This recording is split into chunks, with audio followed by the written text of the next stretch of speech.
Awalnya seseorang yang bernama Pak Budi ini berdiskusi dan bertanya kepada Ustadz Yusuf tentang penyebutan nama, istilah dan sifat Tuhan dalam agama Islam. Beliau penasaran dengan keilmuan Ustadz Yusuf. Ustadz Yusuf pun menanggapi dan menjelaskan dengan seksama setiap pertanyaan dengan elegan dan teliti. Dari diskusi berikut, ini semoga kita dapat belajar dengan cerdas dan mengambil hikmah dari setiap penjelasan dan pernyataan dari kedua narasumber. Iya betul, Yusuf Ustadz, saya Budi Evangelis, kan gitu kan? Ya berarti Allah itu betul, hanya Bapak kan namanya Budi, jabatannya Evangelis. Iya, berarti Allah itu adalah satu-satunya nama yang ada di alam semesta, di bumi maupun di akhirat, yang hanya berhak disandangkan kepada si SWT itu, Subhanahu wa Ta'ala. Iya, Subhanahu wa Ta'ala. Subhanahu wa Ta'ala itu, Bapak ya, Maha Suci lagi Maha Tinggi sesuai di perjanjian lama. Enggak, Alkitab kan, Al-Quran pun kan menyebutnya SWT. Bener? Ya, SWT itu singkatan, Pak. Iya, sebenarnya iya, kalau kita menuliskan SWT sih kurang elok juga gitu. Iya betul, karena saya tidak bisa melafalkan dan saya takut salah melafalkan. Maaf, saya singkat SWT. Ya, jadi SWT itu hanya berhak disandang oleh sang pemilik nama yang namanya Allah tadi. Benar? Betul, betul. Betul. Nah, sekarang kalau yang 99 yang namanya disebut Asmaul Ilah itu nama atau sifat, Pak? Asmaul Husna. Itu nama sifat, ya. gitu Sifat, Pak. ya. Nama yang terbaik dari Allah. Sifat Allah itu Maha Adil, Al-Hakim, gitu. Dia Maha Pengasih, Maha Penyayang, Ar-Rahman, Ar-Rahim. Ya, Nah, cukup, gitu. Pak, cukup Bapak, nanti kecapean menyebutkan ke 99. Gak apa-apa, Pak. Saya paham. Yang penting Gak apa-apa, saya senang dengan orang seperti Bapak mengedukasi pertanyaannya dan juga bagi teman-teman sebagai pengetahuan gitu. Saya sangat salut. 99 itu adalah nama sifat dari yang bernama Allah. Artinya sekarang saya mau mencoba menyimpulkan dari diri saya sendiri, dari keimanan saya. Berarti di dalam Islam mengenal nama pribadi Tuhan. Benar, Pak ya? Oke. Dan nama generik Tuhan yang bermacam-macam tadi orang bisa menyebutnya. Artinya sama dengan di dalam kepercayaan tanah. Saya nggak mau menyebutkan perjanjian lama atau Alkitab, nanti Bapak takut mengklaim. Perjanjian lama dalam tanah, betul. Ya, karena memang kan ada aslinya tidak Alkitab, aslinya adalah tanah, Torah, TVIM, Nabiim, dan Ketubim. Betul, ya. Pak. Yang perjanjian baru itu Bapak. namanya Brit Hakadasa. Nah, sekarang saya mau menjelaskan sedikit. Berarti ada persamaan ya, Pak. Persamaan tentang Pak, tentang definisi nama. Tentang definisi nama Tuhan semesta. Di Islam menyebutnya dan mengenalnya sebagai Allah. Di keimanan saya mempunyai kepercayaan sama bahwa penguasa semesta alam itu mempunyai nama pribadi, ya. Yang saya kenal dengan Yod-He-Vohe, Yahweh, ya. Yang orang lain mengklaim itu tidak bisa dieja, tidak bisa dilafalkan. Ya terserah aja itu keimanan mereka. Bagi saya bisa. Artinya saya ingin menyimpulkan kalau di kepercayaan saya itu ada dua, nama pribadi dan nama generik. Nama pribadi adalah Yahweh, nama generiknya adalah Elohim atau Eloha. Artinya ada suatu persamaan. Keimanan Islam itu mempunyai Tuhan, ya, dalam bahasa Indonesianya yang bernama Allah, mempunyai sebutan yang bernama Ilah, ya, atau Al-Ilah katakanlah. Sebaliknya, kekristenan mempunyai Tuhan semesta alam yang disebut atau menamakan dirinya sebagai Yahweh dan generiknya adalah Elohim. Artinya kalau menurut saya, Pak, artinya kedua agama ini yang mempunyai sejarah dan rumpun suku yang sama, Arab dan Ibrani, hurufnya pun sama, dari bacanya dari kanan ke kiri, ya. Ada beberapa kosakata yang mempunyai kemiripan. Namanya aja sementik, Pak. Iya, bahasa ya, yang rumput dan jadi gini, Pak. Jadi menurut saya punya prinsip, Pak, ya. Setelah sepanjang tahun ini saya mengikuti perkembangan adanya semacam suatu friksi, suatu perdebatan yang sengit, yang memang menurut saya tidak akan pernah bisa dipersatukan. Menurut sampai nanti kedatangan Isa datang, yang Bapak itu katakan, terus yang menurut saya sampai nanti Yesua itu datang menjelaskan tentang apa syariah dan akidah kami, maka menurut saya kita tidak perlu memperdebatkan atau menghubungkan mencari benang merahnya. Isa ya Isa, Allah ya Allah, Muhammad ya Muhammad, Yahweh ya Yahweh, Yesua ya Yesua. Udah sampai di situ aja. Jadi baik, kalau kita mungkin berpikir kalau begitu Tuhan ada dua dan surga ada dua versi, itu urusan kita lah, urusan kita dengan Tuhan. Daripada kita mencari benang merah, ya. Bapak mengklaim banyak ajaran Kristen yang mencomat dengan keislaman, demikian juga sebaliknya. Saya punya pendirian, punya berprinsip seperti itu, Pak. Menurut Bapak gimana? Baik. Jadi sebenarnya kalau untuk masalah itu kita sepakat dengan Bapak tentang masalah itu, tentang baik masalah bahasanya atau keyakinan tentang Isa dan Yesus tadi. Hanya saja satu, Pak.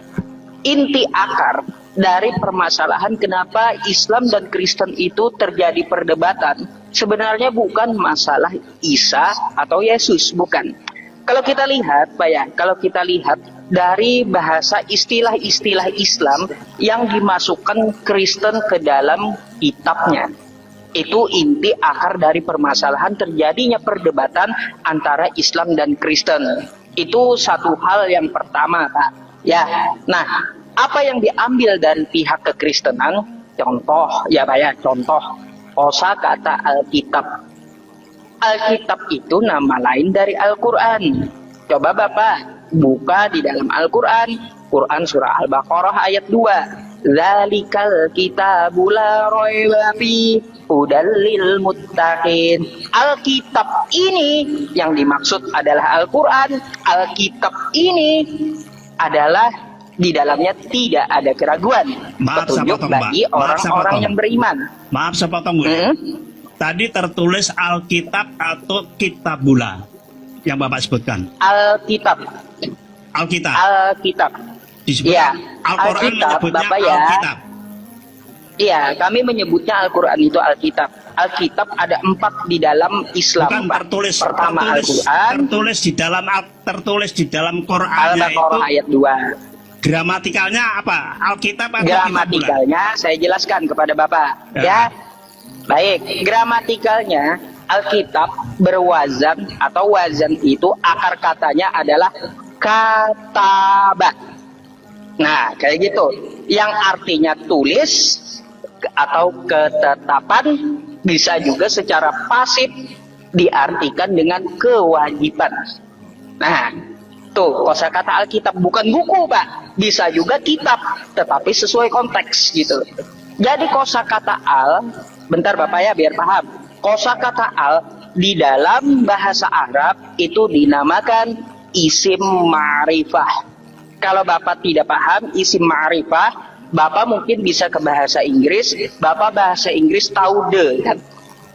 The. Nah, kalau kita melihat The White House itu gedung putih, satu-satunya gedung putih disebut The White House. Padahal banyak juga White House yang lain, rumah putih yang lain. Jadi yang dimaksud Alkitab adalah satu-satunya firman dari Tuhan semesta alam, tidak ada kitab yang lain. Nah, makanya Alkitab dinamakan 4 di dalam Al-Quran, yaitu yang diturunkan kepada Nabi Musa, yaitu Taurat. Terus diturunkan kepada Nabi Daud, yaitu Zabur. Terus diturunkan kepada Nabi Isa, yaitu Injil. Dan diturunkan kepada Al-Quran, kepada Nabi Muhammad, yaitu Al-Quran. Semuanya 100% firman Tuhan, bukan kitab kesaksian atau kitab penyelidikan, bukan. Maka dari itu, pihak kekristenan mengambil kosakata Alkitab itu mendefinisikannya beda dengan pemilik asli kosakata tersebut. Itu yang jadi masalah Pak sekarang. Kalau disebut asli itu artinya kan yang pertama, boleh dibilang yang pertama Pak ya? Iya. Nah, padahal yang pertama itu adalah agama yang sebelum Islam, Pak. Gimana? Nah, agama sebelum Islam apa? Yang pertama kan Yahudi. Betul? Iya. Artinya Alkitab itu divisinya kan bukan Al-Quran, Pak. Alkitab itu secara gramatikal kan tidak bisa diterjemahkan sama dengan Al-Quran. Hanya kandungan Alkitab itu kategorinya adalah Alkitab. Bukan demikian? Kategorinya adalah 100% firman dari Tuhan semesta alam, bukan dari kesaksian maupun dari penyelidikan. Itu maksudnya. Yang empat yang dalam bahasa Arab tadi yang Bapak sebutkan, tolong disebutkan iya, dalam bahasa yang Indonesia. 4 tadi. Bapak, perlu Bapak ketahui ya, kosakata Alkitab kenapa hanya punya di Islam? Karena Taurat, Zabur, Injil, dulu-dulu orang tidak ada menyebutnya Alkitab. Bahkan orang Arab Kristen di Arab sana menyebut kitabnya bukan Alkitab. Tapi apa? Perjanjian baru mereka menyebutnya Al-Ahdu Al-Muqaddas Al-Ahdu Al-Jadid. Itu perjanjian baru. Orang Kristen menyebutnya Al-Muqaddas Al-Ahdu Al-Jadid. Terus perjanjian lamanya Arab Kristen menyebutnya Al-Muqaddas Al-Ahdu Al-Qadim. Tidak ada orang Arab Kristen menyebut kitab mereka dengan nama Alkitab. Nggak ada. Sekarang saya pertanyaan berikutnya. Bahasa Arab dengan bahasa Al-Quran atau sebaliknya, bahasa Al-Quran itu ada apakah spesifik dari Tuhan atau bahasa Al-Quran itu memang mengadopsi bahasa yang sudah ada, yaitu bahasa Arab sebelum Islam lahir, Pak?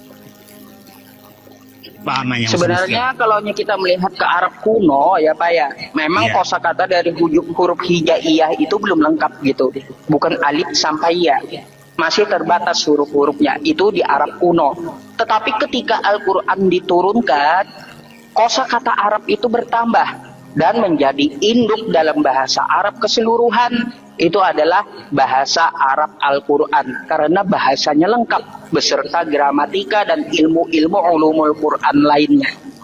Gitu Pak. Di dalam Arab kuno, di dalam bahasa Arab kuno, ada nggak terminologi Alkitab? Kalaunya terminologi bahasa Arab kuno saya belum mempelajari jujur gitu ya. Tapi setahu saya yang pernah saya baca di dalam bahasa Arab kuno itu hurufnya masih terbatas gitu.